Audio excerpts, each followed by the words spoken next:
Father's Day, birthdays, and banter. We are the Hotspur America podcast, season 6, episode 37. You can find us on Twitter. We're at Hotspur America. I'm at Ztronch. Vasconi is at VCon1. Birthday boy. Tim Alexander's at Timma, Timmah 621. And we got Dan from Reading. Dan at what are you? Dan at Yidvids 1, yes? No, just Yidvids. Just Yidvids, the Yidvids. Yeah. It was Yidvids 2, but then it just went to Yidvids, no number. Yeah, you shouldn't be. He bought it out. Yeah, exactly. Yeah. Paid a couple of grand, it's fine. Gentlemen, we got football to talk about. We're on Facebook. You can find the pod on iTunes, Spotify, just about anywhere you can find pods. We have a YouTube channel. Please hit the subscribe button. We got lots to talk about. We have football. Football is back. Football has come home. Spurs are back. We've got a result to talk about, or a match to talk about. Didn't get the result that we wanted. But it was Man United. It was home. And I guess we'll start with the lineup. So, Tim, I'll start with you. I mean, any major surprises for you in terms of what you saw versus what you expected? Yeah, I think one of the biggest things we talked about last week was with Dele out, that opens a role for Ndombele to play that creator position.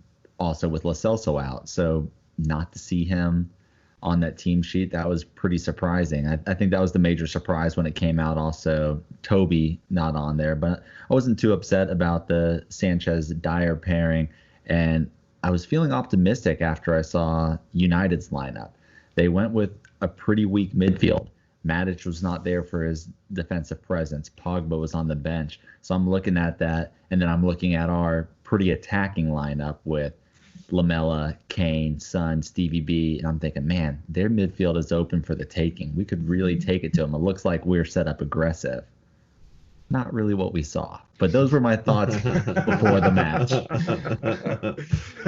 So, Vass, I mean, from a lineup perspective, did you view that as a positive setup as well?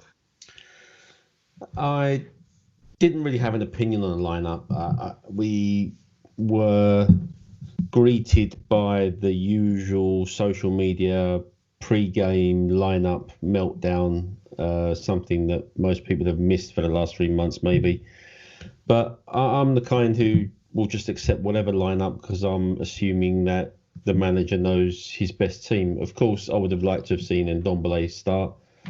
But no, I was just quite, okay, Mourinho's clearly got a plan here, so let's go and see what he does. But that said, I do expect a manager or a coach to make the requisite changes if things aren't working well, and I don't know if that happened on Friday. Well, look, we're going to spend a ton of time on Ndombele, right? I think that was a surprise that he wasn't in the lineup, and a further surprise that he didn't play. But let's take a quick step back. Dan, I'll ask you, did it surprise you not to see Toby? What was your first thought when you saw him on the bench? Yeah, it surprised me. I presume that he's waiting to give him and Jan the game on Tuesday, but that was what I thought of at the time. I don't know, really. I think he explained it in the pre-match. He said he wanted people with a lot of legs and speed to deal with Rashford and Martial, which when he said it made sense. However, I wasn't totally sure that Dyer was usually that man that would have that speed and that sort of defensive whereabouts. But yeah, it was disappointing not to see him play. I think he's a good player, but then Dyer stepped in and did pretty well in the end. Yeah, we're definitely going to talk a lot about him today. So we had a listener question. We had from Harry Hotspur at Ledley's Legends. He says, thought there were some small green shoots of growth. Don't forget, Jose hasn't had them on the park the last 3 months doing a preseason. So I think they made some progress. It may not be the style everyone wants, but the organization has started. Do you think that we were organizationally sound, Vass, during that match? I think we were. And if you know who Jose Mourinho is, then you know how he will set up his teams on a fairly regular basis. And this was one of those times. He said post-game that he wanted to allow Manchester United to have more of the ball so that they will play a different game rather than their more dangerous counter-attacking game. But we've seen this set up from Spurs now against pretty much all of our rivals. We've played this way against Chelsea, against Manchester City, against Liverpool, and again against Manchester United on Friday, where we kind of just sit deep and hit teams on the break. Now, if that's going to be Jose's preferred style, then we're all going to have to get used to it and show a lot of patience in understanding it. But I thought we were organised quite well for most of the game. But I think from a kind of offensive perspective, that kind of just faded out in the second half. All right, look, I think it's worth sharing with everybody that we had an interesting week in our WhatsApp chat, right? We did. And this is a great question to deconstruct a lot of our thoughts. Now I'm going to go back to last week where Dan talked about, look, we're likely going to set up in a manner where we're going to let them come to us and hit them on the counter, and that, for all intents and purposes, is what we did most of that match, right? So, I'll start with you, Tim. Because of the four of us, you're definitely the most supportive of this manager. You're resigned to he's going to be here with us for a while, so you might as well deal with him. And you actually somewhat rate him, I think, more than us. But green shoots, as this listener asked, did you see green shoots? And did you think that we proved out what his plan was? Well, first, can you define green shoots for me? I think green shoots means things that are growing, developing. Okay. Am I fair with that, Bass and Dan? Yeah. Is this some British slang I don't know? Are you guys teaching me something today? To be fair, I didn't know. Green shoots is like signs of something happening, essentially. I Like guess. your garden is getting ready to grow. Yeah, right? Exactly. Got it. Okay. The plants are budding. That's it. Yeah. Yeah, I think 100% you saw some of that, because you look at how we came into this break, we were very poor defensively. We were just shipping in goals, and we actually had a defensive presence of us, especially when it was kind of sitting back, letting them come onto us. We had to absorb those attacks, and I think Sissoko and Winks did very good in the midfield, kind of controlling that, not giving Bruno too much freedom. We'll get onto it. I think it all changed when they changed their tactics and brought on Pogba. But for the majority of the match, they did very well in the midfield. I think the pairing of Sanchez and Dyer worked well, keeping up pace with Martial and Rashford. You saw some of their last-ditch tackles in the box. So from what we went into that break, I think this listener is spot on. We have that organization. You can start seeing that. Defensively, we were actually organized. It didn't look like one of those games where it was just holding on for dear life for 60 minutes. So I think there is some progress there. But, that's not the style everybody wants to see, and the listener hits on that as well. Yeah, and Dan, I mean, as I said, you pointed out this was going to be likely the tactics, likely the setup, and it was. So that being said, what were your thoughts? I think in terms of defensive solidity, I think, yes, I think in a way we were slightly more solid. I think it's quite easy to look solid when you've got Harry Kane playing on his own 20-yard line. I also think that in terms of solidity, there's two ways of looking solid. You don't necessarily have to sit back and soak everything to look solid. I think we gave away, which we'll probably get onto, quite a few chances. I think Lloris made two really good saves. Dyer made a last-ditch block from Dyer. This wasn't like we gave away nothing. And people say, oh, it's individual errors. I've seen that said quite a lot, and that definitely came into it for the penalty. But if we're going to try and see out a 1-0 game, I kind of expect us to be even more solid than the green shoots that the listener was talking about, because it's not solid enough to sit on a 1-0 lead for me. So Vass, if we would have eked out a victory at 1-0, do you think that the Spurs Twitter particularly would have been accepting of the setup and the performance? Quite probably, yes, because it's a results business and fans are influenced by results at the end of the day. If you win and you get 3 points, everyone's got a smile on their face, and whatever negative feelings they may have had either before the match or during the match, that they suddenly go away. So yes, it probably would. However, when you draw or you drop points, then the negative feelings will come to the fore about the tactics, and fans will start to question, why didn't we do this from an offensive standpoint? We didn't, and then they'll start focusing on the chances that we didn't create to win the game or extend the lead, etc. So the result will influence people's opinions most definitely. Well, I'll stay with you on this question. A good lead into this. This comes to us from Dan Uwari. He's at sburrows75, and he asks, is winning the Mourinho way worth it? Can he actually win without Levy spending, which we know won't happen? And I think, Tim, we talked about this week in the WhatsApp chat, and I think we kind of agree with that. So, is it worth it? Can Spurs fans get behind winning in the manner that he has won in the past? And can he do it with the players, for the most part, that we have? I think for a lot of fans, the way Mourinho sets up his teams and the way his teams play football, it kind of sticks in the craw a little bit, and it's not something that we find very palatable. And I've got to be honest, yes, I'll tolerate winning up to a point, but I really want to see my team play exciting, attacking football. What was that saying? Was it Danny Blanchflower back in the day who said that you don't want to see the other team, like, you don't want to bore them to death, kind of thing? And it's true. We need to see an exciting, expansive team. Well, that's what we'd like to see. The flip side, of course, is that if you're playing this way and you're not winning, the atmosphere can get quite toxic quite quickly. And not just amongst the fans, then you've got to start feeling concerned about some of the players. I think Dan alluded to Harry Kane playing sort of 20 yards away from his own goal or whatever he said earlier.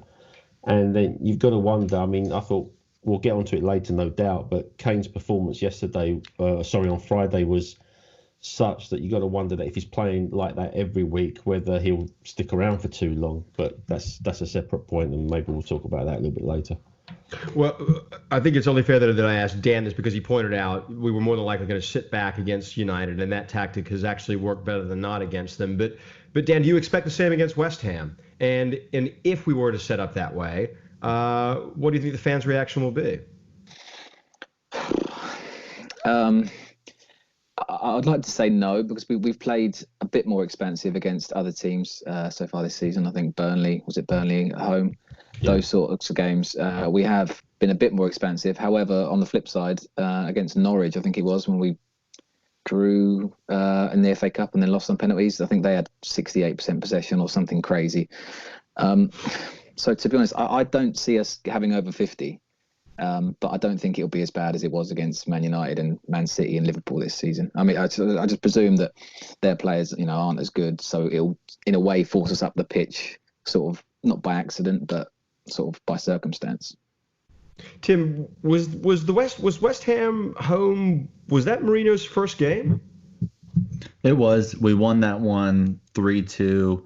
Yeah. We let in that really late goal, 96th minute, right at the end. So it made it look closer than it was. But overall in that game, we had the more chances. We had actually more possession than they did. So I hope this is really just adapting tactics to your opponent, something that Mourinho really does. Whereas Pochettino, we saw, you're just going to play your strengths and you're going to stick to that, and you're going to let them try and adapt to you. Mourinho's more, I need to look at what the opposition is doing and try and adapt my game to them. And that's a clear difference in the two of their philosophies. But, I mean, Dan was right on last week when he said this is what we're going to have to do against United, because you don't want to allow them to hit you on that counterattack. So hopefully this isn't the Mourinho way, which unfortunately I think we know for the most part it is. But last time when we went out against West Ham, we didn't set up like that.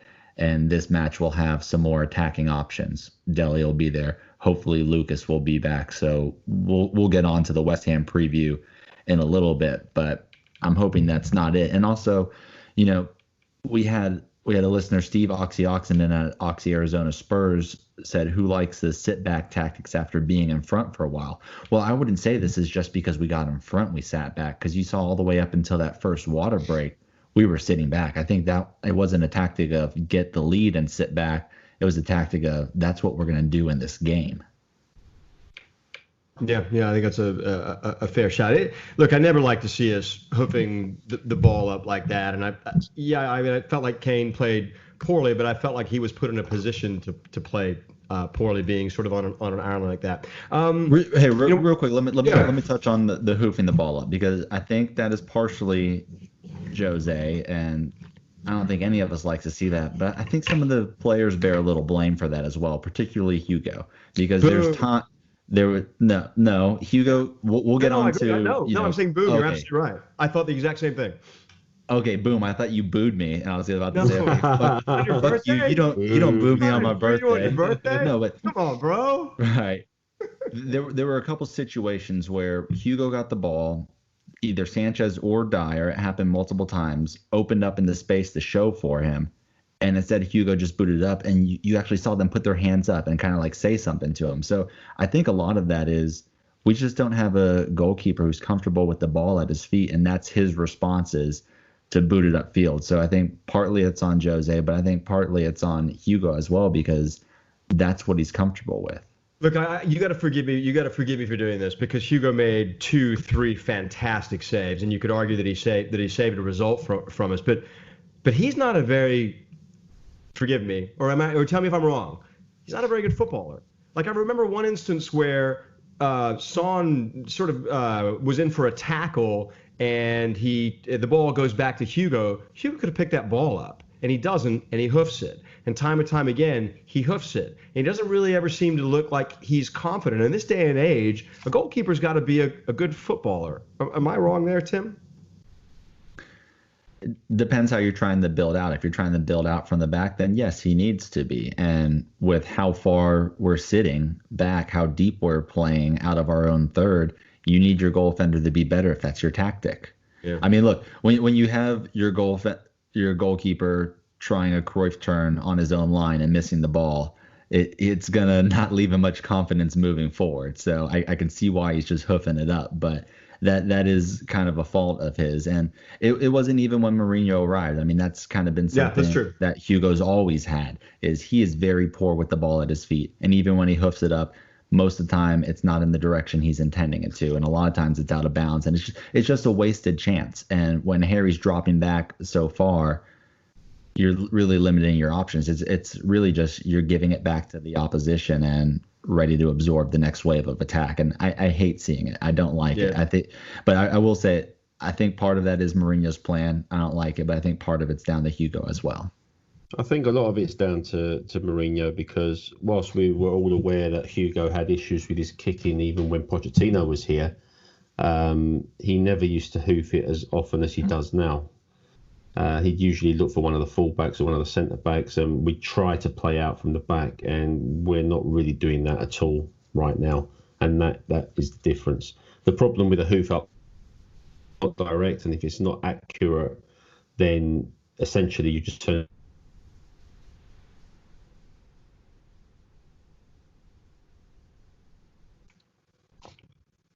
I had some video difficulty there.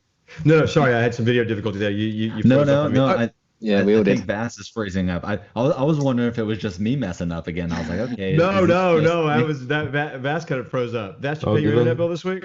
Yes, mate. Every week. So, hey, listen, I want to stay with you here, because we talked about last week, right? Okay, and it was a bit tongue in cheek to a degree, but hey, he's a great manager, and we wanted to see him take a novel, progressive approach to substitutions, to 5 substitutions. Did he, Vass? How did he do with his subs? Pretty shit, I thought. I mean, so it begins. First game back, you got players blowing out their asses because they can't, it's 70 minutes and they've hit a wall. And then post game, he's going, who was I supposed to bring on? I didn't have any attackers to bring on. I mean, shit, mate, give me your wages and I'll do your job for you. Just take Harry Kane off. Harry Kane was about as ineffective as you could be. Love the guy. I was really looking forward to him coming back, but it just wasn't his night.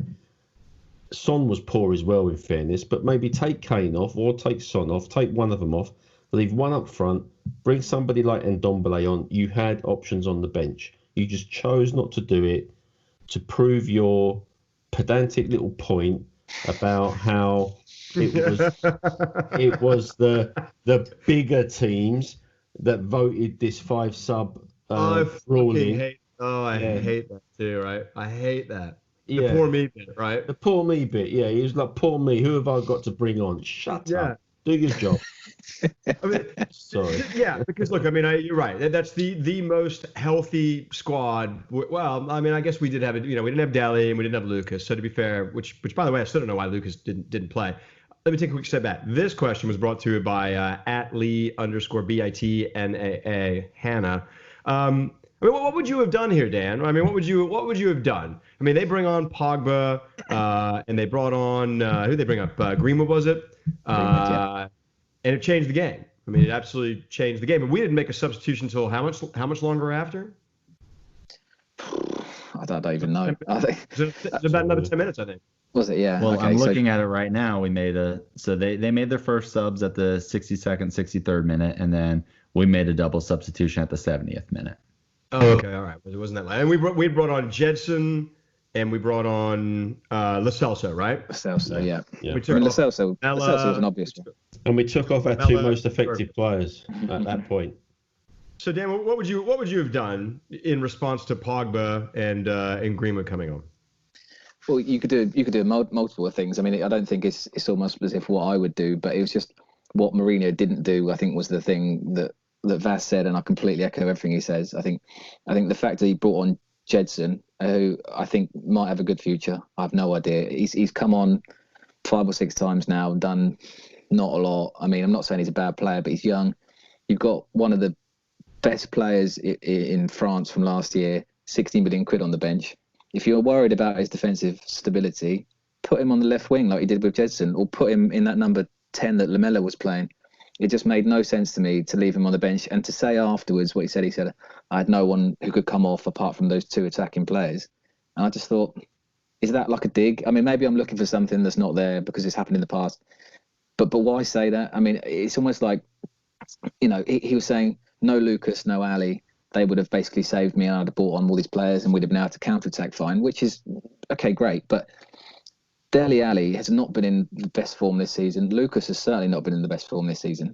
If we're blaming a bad counter-attacking system on 2 players that really haven't done a lot for a while, apart from Ali a little bit early in the season, I think it's just an excuse. I think it's just a general just fucking nonsense. Just what Bass said. Shut the fuck up. I think so. I think so too. Sammy, pass me the rock. Pass me the rock. Well, hang on, because here's the question I was literally going to go to you on this. Gordon Maxwell at GM79 Maxi. He says Ndombele finished. Go. That's not where I was wanting to go, but okay. Ndombele's got to be in your answer there, right? Has to be. He is. Ndombele definitely is in my answer, and I think that's where Mourinho's biggest fault was in this, was bringing on Gedson instead of Ndombele. I disagree. Why? Mm-hmm. Because we saw our biggest issue was connecting with Kane. Yeah. Lamela was breaking down in the final third for as much energy he gave us, and he had a very good performance, but that final third was extremely poor for Lamela. And I think that's where Ndombele could have succeeded, especially when we saw how their defense was there for the taking, especially when Lindelof got injured and they fucking put Matic as a center back. Matic and Harry Maguire as we should have been running at them, right? They should have, instead of sitting back. So that's where I think the mistake is bringing Gedson instead of Ndombele. And I'm not going to defend him at all on that one because he was completely wrong with that. But where I am going to kind of take a different approach from Dan and Bass is that after you've made that sub, when you're looking at what you have left, I agree with Mourinho on why you didn't bring in Ndombele, because I don't want to disrupt that pairing, how good Winks and Sissoko were doing. I don't want to disrupt how our defense was playing. I think it would have been even worse to disrupt the team at that part of the pitch when they brought Pogba on. I think you would have. Why not just put him on for Jedson? Then why not just simply make it Jedson in that role on the left? That's what I said. I say I agree with that. Yeah. that he should have been on there. That's where the mistake was. But after the mistake, why didn't you make any additional subs? I wouldn't have wanted to disrupt any of our defensive play. The additional sub would have been in the attacking front, where we know he wasn't going to take off Harry, even though he probably should have when he was giving us nothing. If you take off Harry, everybody's going to complain about Mourinho taking off Harry. And why'd you take him off? He could have done something in the final 10 minutes. That would be the narrative if you took him off. You weren't going to take off Son because we still needed to do something in the attack. He had just brought on Gedson. He had just brought on Lo Celso. So your places to make the substitutions wouldn't have been in those front four. It would have been in more of your defensive role, who they were playing very organized together. So that's where I take a different approach. Is I would not have brought on Ndombele for one of those players. I would not have brought on Sessegnon for one of those players. Either of them should have been brought on instead of Gedson, and that's where the mistake was made. And Mourinho cannot be defended on that because he made a poor decision in bringing on Gedson. But I think he made the correct decision in not disrupting the organization we had both defensively and in the defensive midfield. Yeah, I'd have to agree with it. I mean, it kind of sucks, right? The truth of the matter is that you're worried about Ndombele's sort of defensive frailties or just laziness, right? That you can't trust him, in that role. And I get what you're saying there. But does it bother you? Does it bother you that if there's anybody that should know that Manchester United team and be able to strategize around that team and navigate a plan, it should have been Jose? And here we are criticizing his tactics and his approach to this game. So I want to know what you feel about that. Does he really know them? I mean, look at who was playing. Bruno Fernandes, Daniel James, Scott McTominay. Who else did they bring in us? Mason Greenwood. Fuck, you were ready for this, weren't you? But that's what I'm saying. That's a different United team than what he was playing. That's a different style than what he was playing. So, yes, he knows some of the players, but a lot of them he didn't work with. All right. Well, I mean, look, a number of other people just sort of chimed in about, poor substitutions. Big Whiteheart laying out Spurs last minute, talking about, Jose's narrative about the limited tools, and Vass has just basically said what a load of shit that is. So, I mean, and Ndombele was a popular issue with a lot of listeners. We had obviously the question you mentioned, Sam Gordon from Gordon Maxwell. We had Dav Spurs at Dav Spurs. Why Ndombele can't even get on the pitch with 5 subs? Adam Shaw, SD. Why can't he? Why can't he get on? Who knows? Only Jose knows, mate. I don't understand it. Well, you want to know what I would have done? Do you want to know what I would have done? Go on then, Timmy. Oh, go on, yeah. When they brought on Pogba and changed their tactics, we needed to change ours. We didn't need to stick with a 4-2-3-1. I would have gone to a 4-3-3. I would have kept Winks and Sissoko together, but I would have had Lo Celso in a deeper lying position. If you're not going to bring on Ndombele, that's fine, but I would have had him deep lying, and I would have pushed Son. And if you're bringing on Gedson, sure, go with him. I would have pushed them up more up front to give Harry some support because it wasn't working on his own. So I would have completely changed our tactics, and that's where we thought Mourinho was going to have the edge in this match with his man management and his experience over Ole, and he didn't. He was very rigid. He stuck with the same game plan, and I don't think it went to our benefit at all. And luckily we held on. Hugo made some great saves. We had last-ditch tackles, especially that one at the end on Martial by Sanchez. But I think Jose was very poor in not adapting.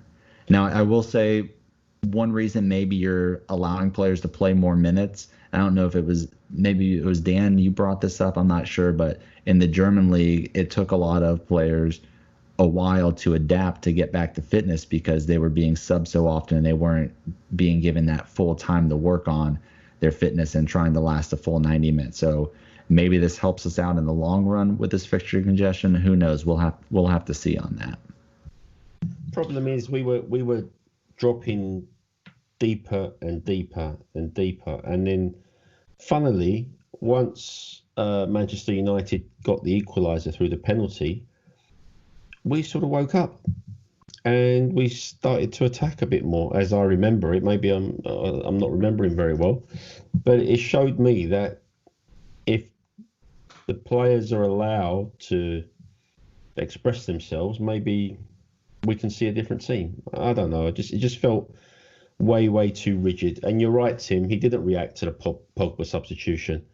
That was the key right there. Pogba came on and he influenced the game because Pochettino.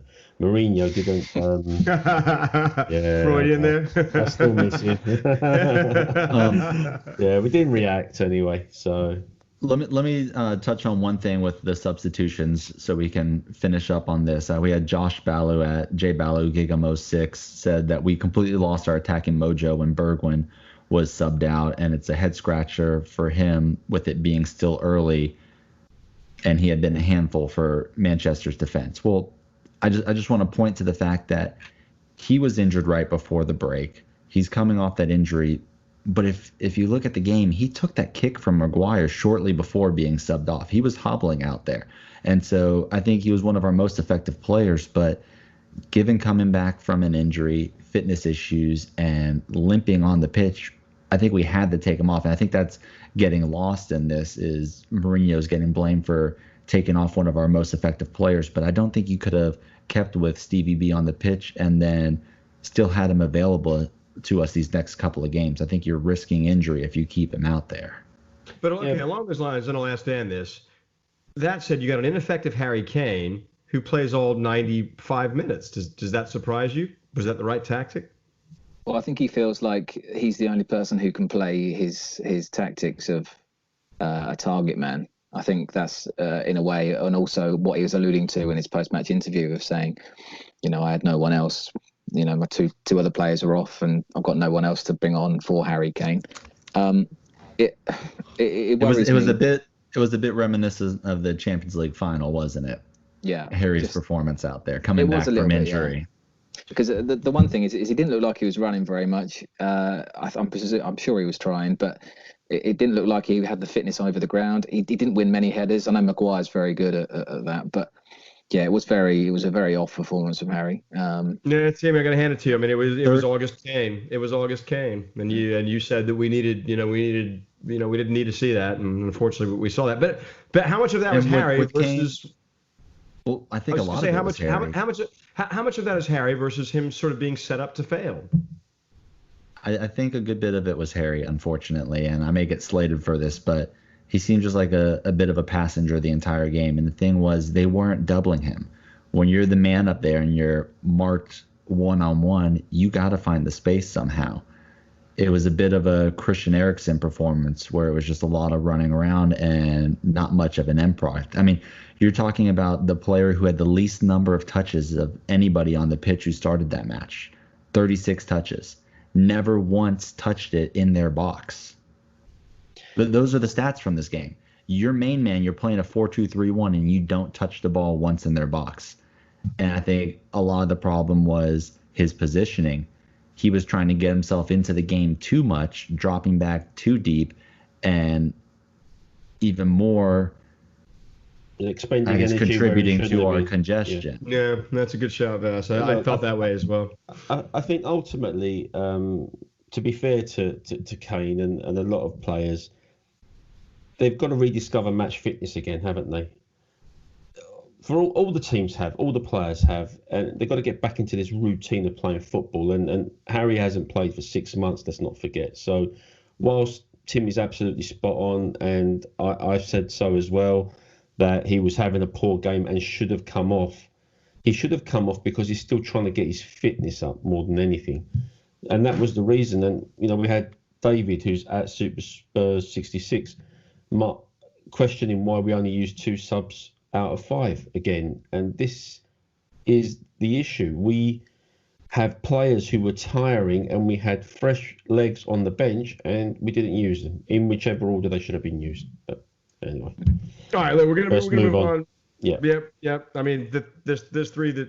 Well, none of us have really changed our minds about the manager, and frankly, nor should we. But to be fair, nor should we. I mean, like one game doesn't make a trend, and we've got some more to go. West Ham will be very telling. I think I've cast a little more blame towards him than you expected me to. I think you're very fair. I think you've been very fair, counselor. I think you've been very fair. I got to hand it to you. And anyway, all right. So let's talk about individual performances. Who was your man of the match? I'll start with you, Dan. probably Dyer. I think, despite the penalty, I thought he actually played quite well. Maybe we'll get on to whether it was a penalty or not, the first one or the second one. But I think he played well. Bergwijn took a nice goal. I thought Son tried hard. I don't think he had a good game. Aurier did okay, actually. This is the one time I'm going to be really nice to Aurier because I think he actually did put in a good shift at right back. But yeah, I think Dyer for me. All right, well, we're going to get to Aurier because I have a question for you a little bit later on. But David at SuperSpurs66 asks, is Dyer being featured so we can raise his stock before selling him? Your thoughts?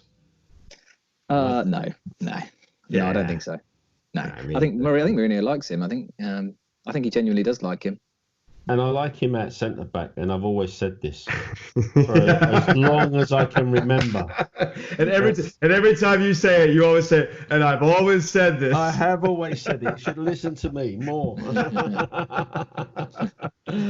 Well, his best football was in the right of a three, wasn't it, Dyer? I think his best season at Tottenham was when he was in the right of the three with Alderweireld in the middle and Jan on the left. Yeah.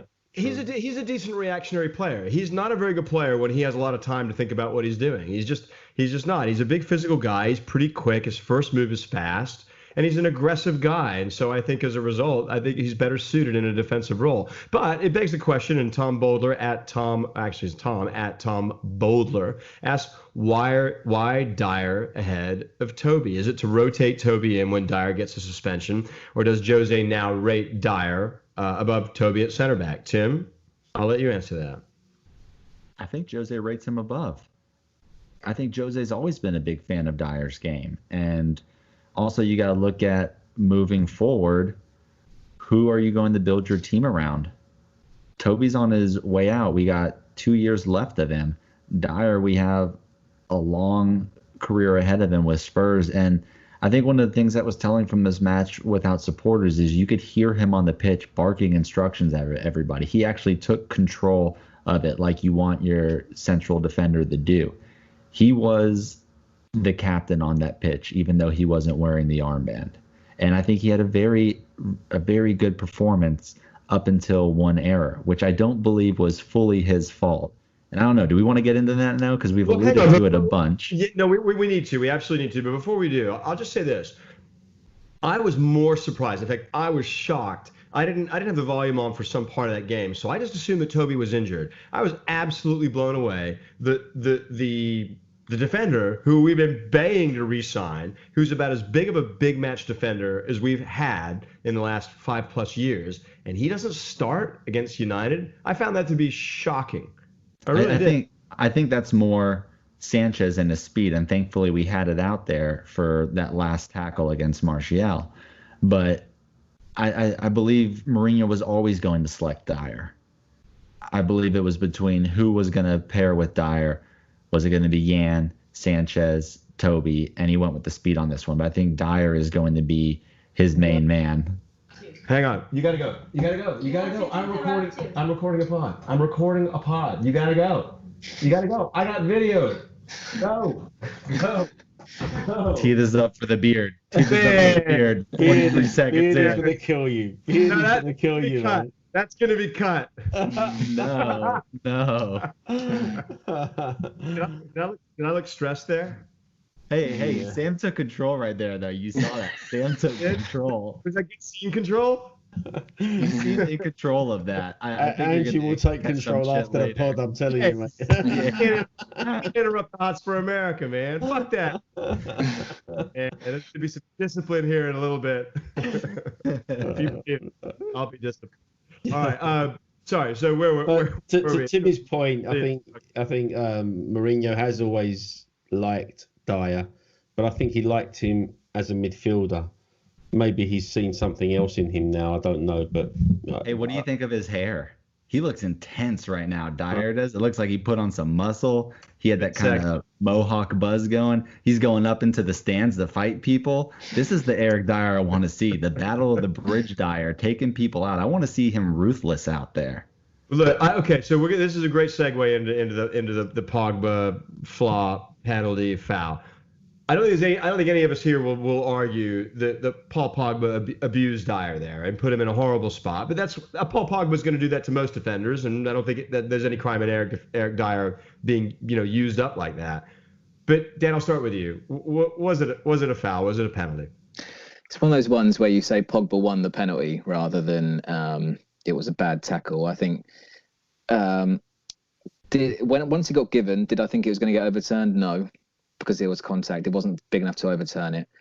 If it hadn't been given, would it have been given through VAR? No, as well. I think that's one of those calls that stays with the referee.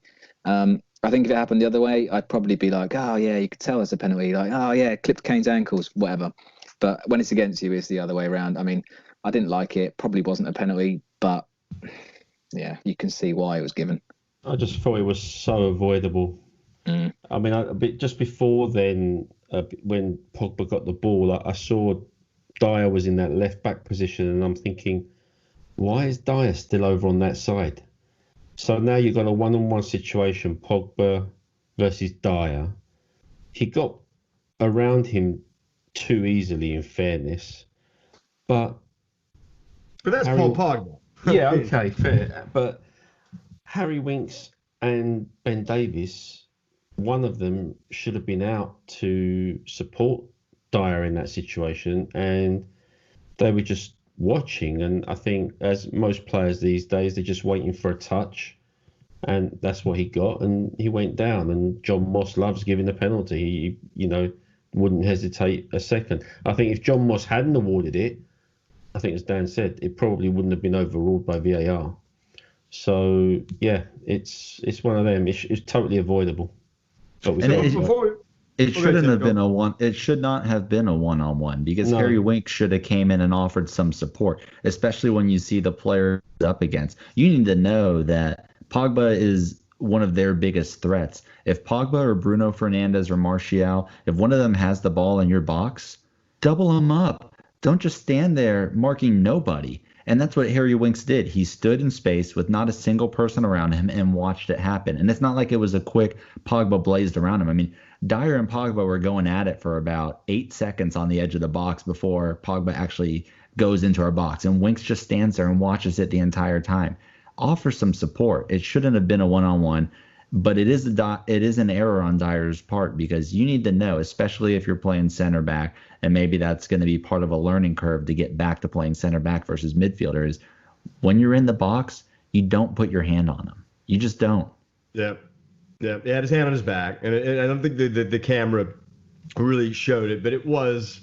I mean, he had his hand on his back, simple as that, and that's just going to get called more times than not. We had a load of listener questions today, and we got a whole bunch more, and we're really, really grateful for them. Another one, the Flying Snowy Dutchman at Snowy Dutchman.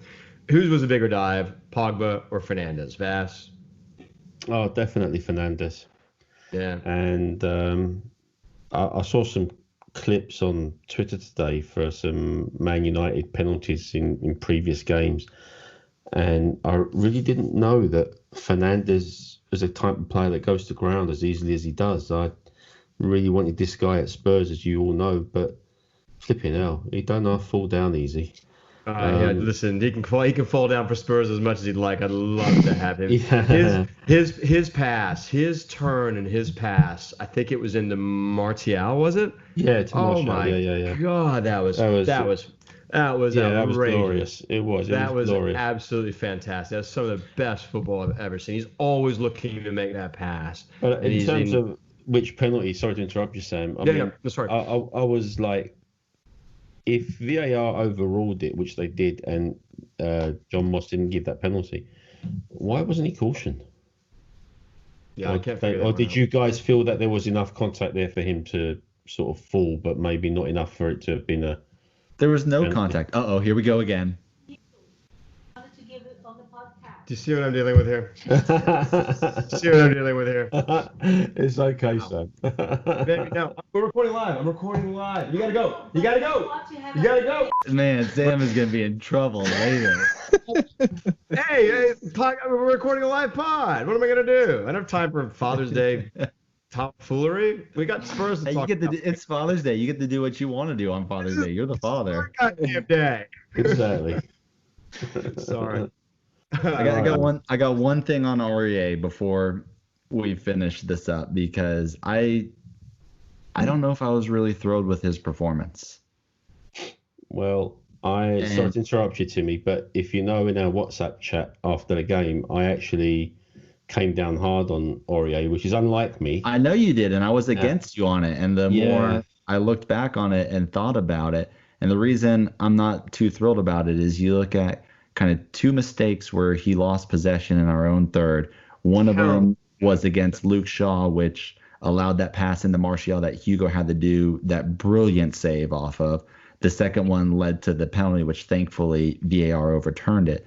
So defensively, he was poor, and we know that's kind of a fault of his that he's not going to be particularly sound defensively, but hopefully he can make it up with the attack. But here's where I had the issue with it is he didn't make it up with the attack. And this is when I looked at the stats afterwards. Only 28.8% of our attacks came down the right side. You look at the left side where Ben Davies is, where Son is, 49.8% of the attacks came down that side. You're telling me that Aurier can't contribute more than that offensively if you're going to be that poor defensively? And that's where I have the issue with it is you didn't help us out. No, I'm gonna stick up for him here, Timmy, because you are now. I am on this point because I think he was prevented from getting forward partly by Manchester United and partly by our tactics. I think the attacks down the left-hand side generally came from Son carrying the ball forward, not so much Davies. I think our back four played pretty much as a back four. Actually, in the first half, Serge Aurier, from an attacking standpoint, got forward on a few occasions. I think he tried one shot, which was really weak, and he shouldn't have tried it. There was a couple of times when he got played in, but from that aspect, we weren't really attacking very well. We were relying on Bergwijn, Son, Lamela, and Kane to do our attacking on the break, and I can't blame Aurier for that. I can blame him, however, for those two mistakes that you were quite right to highlight because they could have proven very, very costly. I think that's the thing that bothers me about him. No, hang on, because I think it's important to say because we look really professional for much of that game, but you're unprofessional when you allow for mistakes like that, right? And it makes your whole body of work, you kind of have to forget about it because they could have been critical. Well, after Hugo pulled off that magnificent save, which was screamed at him, didn't he? He did. He screamed at him for about 30 seconds, calling him out, telling him all he had to do was play the ball up the line or whatever he should have done. And he seemed to get caught out on a couple of occasions, merely just trying to shield the ball. So, yeah, that's where Dan was going to say something. Well, no. I was just saying that I thought he didn't have that bad a game. I think now you sort of replayed it back to me. I'm sort of thinking, actually, yeah, he did make a couple of mistakes. But I'm so used to him making a couple of mistakes that I just didn't really think much of it. But yeah, no, you're probably right. The one thing about videoing this shit, right, is that you can hide a lot of stuff when you're doing audio, but you can't hide shit when you're doing video. No, that's right. Get Sorry, I know you mentioned good points. Get your house in order. You need to lock your door in future, Sam. I do, man. I'm gonna have to go to like my office to record from now on. All right. We had a load of questions from Quickfire. Let's see. Where am I gonna start? Where am I gonna start?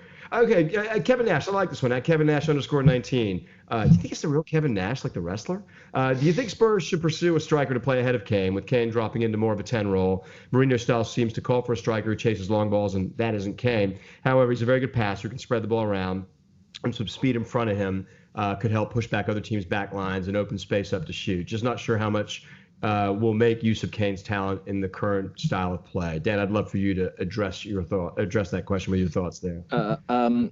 I think no. I think Kane is your focal point striker. I see what he's saying. I definitely see what he's saying.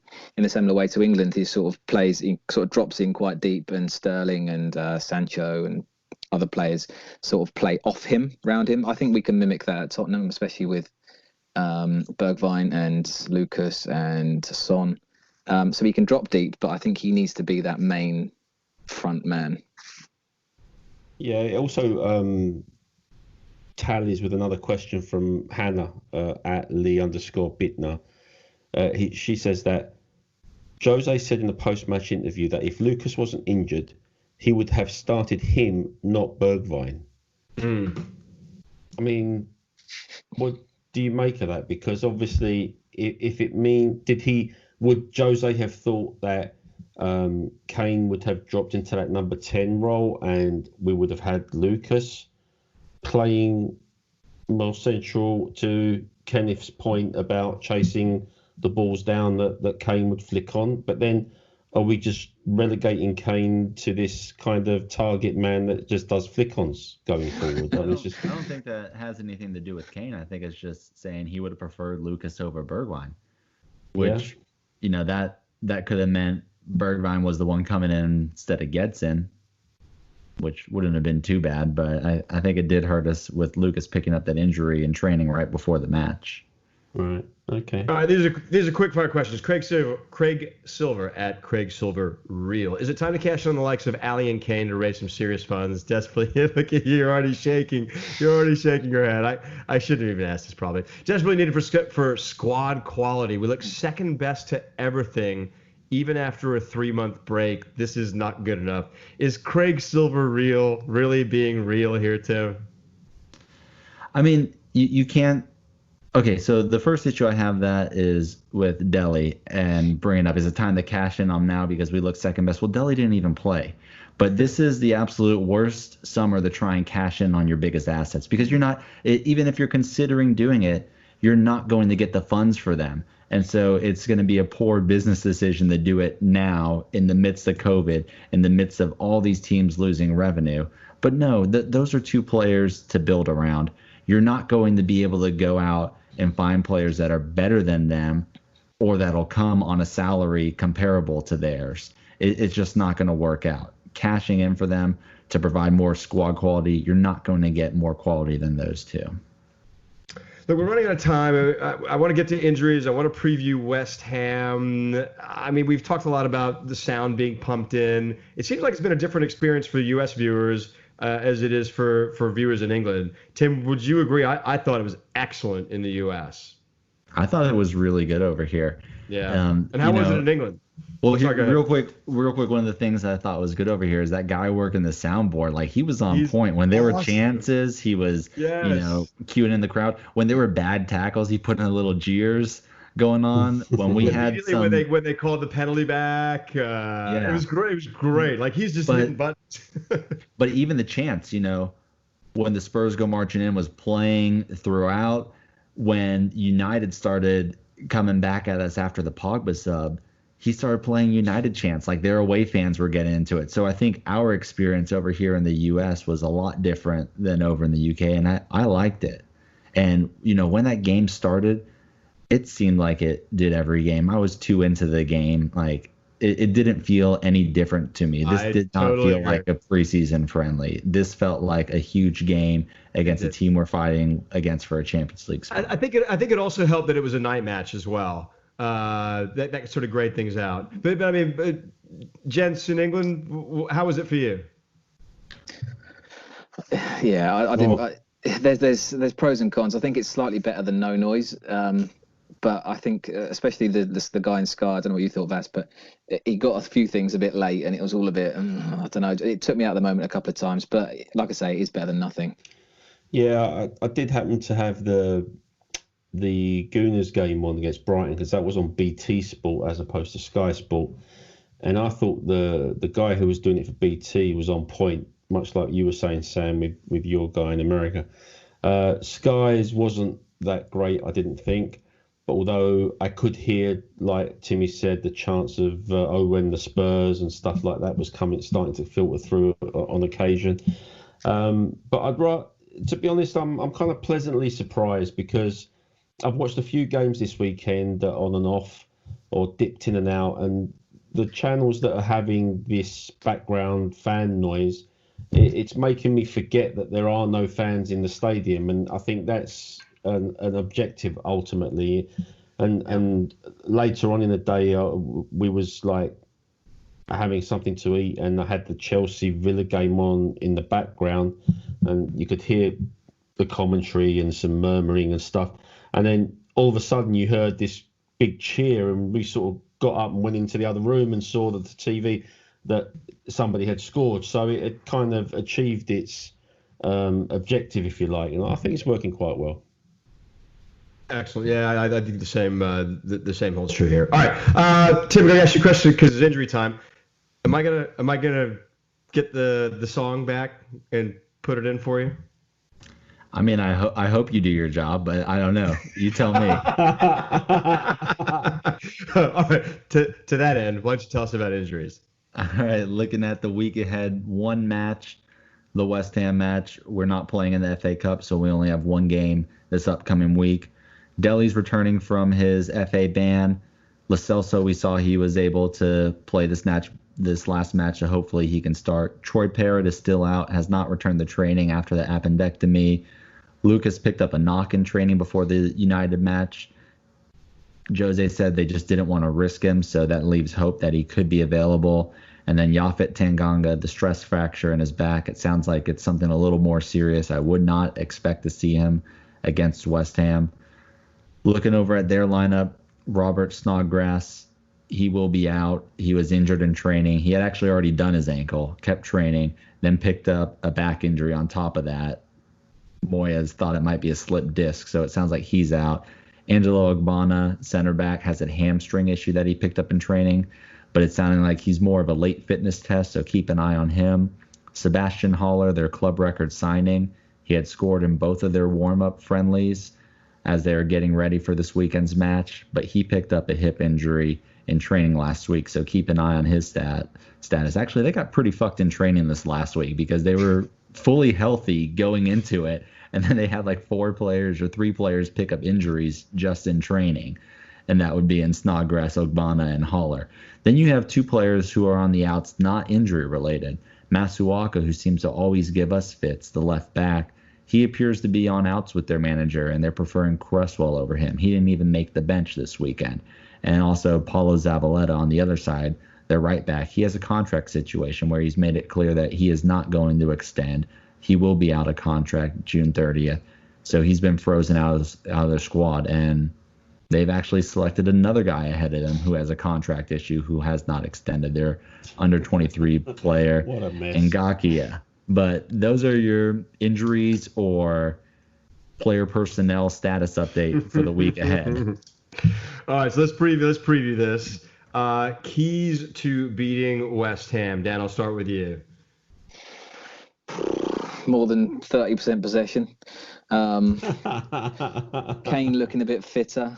Dele Alli being back.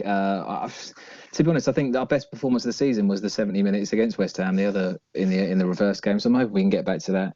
One point I'd like to make, I made it on Twitter, and it's not quite exactly accurate, but I'd like to make it.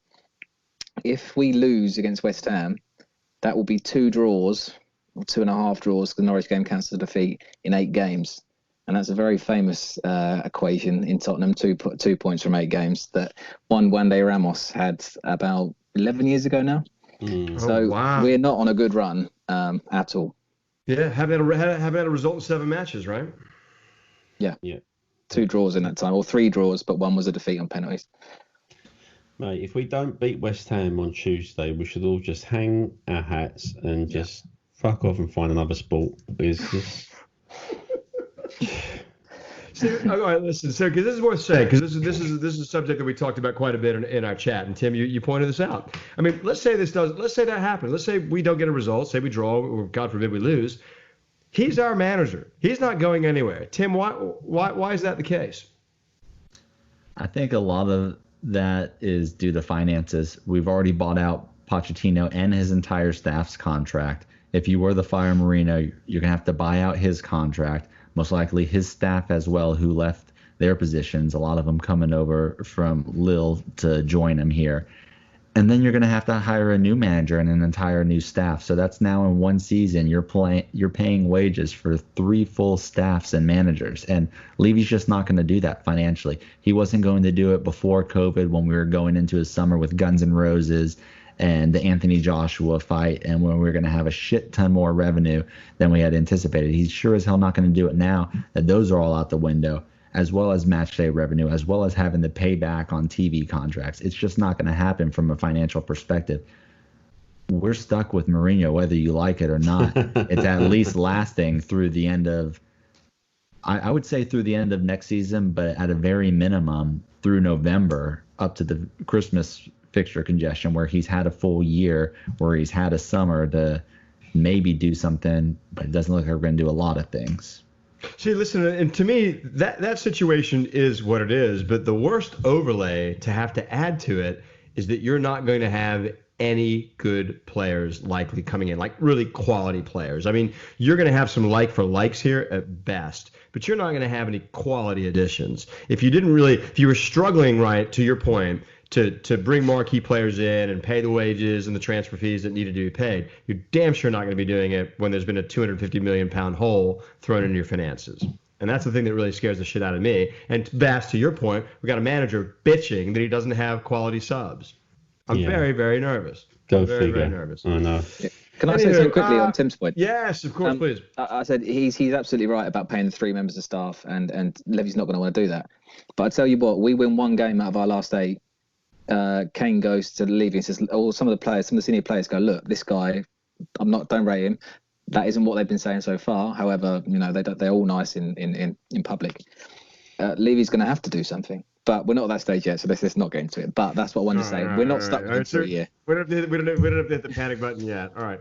Not yet. We got a team that's available for the taking ahead of us. We really do. Surely, this is a team that's for the taking. I know they're always up for us, but they're not going to have their crowd behind them. And then I think it just comes down to quality of lineup. So that being said, let's talk about player selection. I guess Vass, I'll start with you. Does Dele start?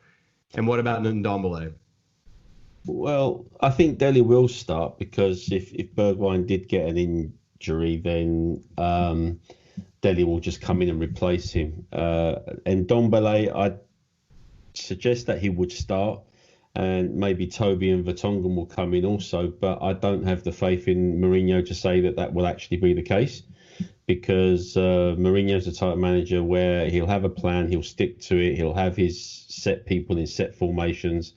And if he can get away with those players playing in those positions for as far as possible, then so be it. But I don't know. Maybe Tim is the man to talk tactics on this one. All right, and Timmy, before you do, I'm going to allow you to do this, even though on the lineup you ask who sits from Man United. Shame on you. But go ahead. Who sits from? Like who started the Man United game is going to sit this upcoming game? Oh, you need to be more clear then. Come on. It doesn't say no. You need to increase your font and read. It doesn't say who sits for United. It says who sits from. Go. Tell us about tactics. Well, the keys to beating West Ham is they're a team who's going to park the bus. They're going to sit behind. We saw them do that against Wolves. So we're not going to be able to go at them with the same tactics we did against United, which means we're not going to select the same team going out there. Some players are going to be interchanged, especially when you have Lucas and Dele coming back. But you're going to have to do something different. You can't sit back against them. You're going to have to break that down. And the ways to do that are kind of 2 key spots. One, on the left side, their right back is a shit situation. They got an under 23 player, Ngakia, who is very weak defensively. His positioning is poor. He gets caught up the pitch. He is ripe for the taking for Sonny. That is where you need to attack. And their other options are going to be Ryan Fredericks. We know what he has. Right? Yeah. Nothing. They have Ben Johnson. Nothing. They have Zabaleta, who is gone next Tuesday when his contract expires, so he's not playing. They have somebody who's not a true right back. That's going to be the part to exploit for them, is get some pace in behind there. Sonny needs a big game, but also their midfield is shit. They have a very weak midfield. The engine of that midfield is Mark fucking Noble. Like, come on. This is a team where you need to take it to them. And Dele needs a big game in this one. Dele definitely needs to start. But looking at players who would sit from the Manchester United game, I think you have to look at it from possibly a fitness standpoint. who might not be able to go out there after playing a full 90 since we only use 2 subs. I think Sissoko might be one of those players because he was looking very tired at the end of the game. He was very key for us, and I would rather. Yeah, exactly. And I wanted him to score 3, Tim. I swear to you, I wanted him to score 3. He was so good.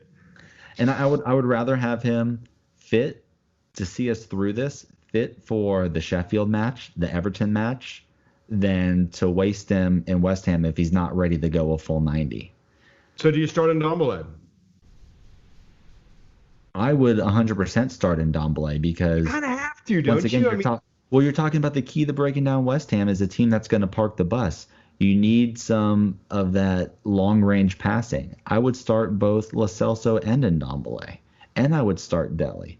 I would actually do a midfield 2 of Ndombele and Lo Celso with Dele in the 10 role. I'd probably still go a 4-2-3-1, or actually, fuck no. In this one, I would go a 4-3-3. Kane didn't do much as the focal man. I think he needs some help. I think he can contribute more bodies up front. I think Sonny needs to stay up more. I would go a 4-3-3 with my midfield 3 being Lo Celso, Ndombele, and Dele.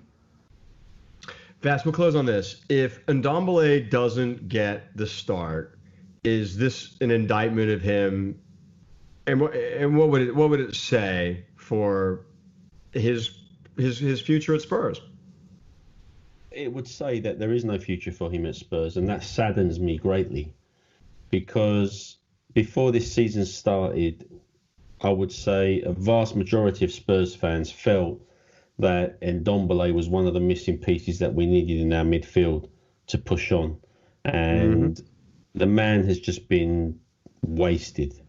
Now, admittedly, the sacking of Pochettino hadn't helped him. His fitness levels and himself, he didn't help himself, but at least Pochettino was giving him games or starting him maybe 60 minutes, whatever. And I think under Pochettino and Pochettino's coaching crew, I think they would have coached him up and got him fit. But Mourinho has a tendency to fall out with at least one player at every club he goes to, and sadly, it seems as though it's Ndombele at Spurs, and if he doesn't start him on Tuesday, then I can't see him having a future here at Tottenham, and he'll go somewhere else, and he'll be a baller. I think we'd all agree we want him to start. We need to see him play. We need to see him play. I'm not sure that I agree with your narrative. I think Ndombele's biggest problem is Ndombele. I don't believe it's managers, and I think Poch was having his fair share of frustrations with him as well. I think we've had a pretty hearty pod here. We've talked about a lot of shit. Surely we're going to do West Ham. We'll go and fucking lose now. We've been so positive about the West Ham. Can you imagine what our WhatsApp chat's going to be like if we lose the fucking West Ham? We're going to get memes as well. I'm going to mute all you guys. Yeah. Man, I'll tell you what, there'll be no... Cody's tits. Yeah. That made him mad as a hornet. No. If we lose, or if we don't win on Tuesday, that'll be the biggest fucking turn up of Dr. Tottenham ever. Well, on that note. For a little while, anyway. Yeah. I wish all of you a wonderful week. 3 points on Tuesday. We'll be back at it next weekend. Come on, you Spurs.